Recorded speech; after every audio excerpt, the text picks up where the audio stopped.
স্বামী ভূতেশানন্দজি মহারাজ বলেছেন, মন শুদ্ধ হলে গুরুকে সেবা করলে ইষ্টদেবতাকে পাওয়া যায়। গুরু হচ্ছেন ইষ্টদেবতার প্রতীক।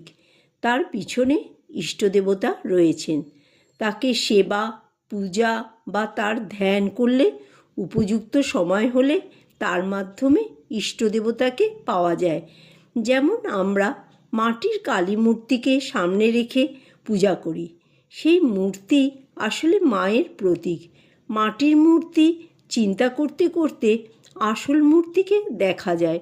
ঠিক তেমনি গুরুও হচ্ছেন ইষ্টদেবতার প্রতীক। অন্তর শুদ্ধ হলেই হলো। তার জন্য দরকার সত্য কথা বলা, কারো মনে কষ্ট না দেওয়া, ইন্দ্রিয়কে সংযত রাখা, বিনা প্রয়োজনে অন্যের কাছ থেকে কিছু গ্রহণ না করা, অভাববোধকে কমানো।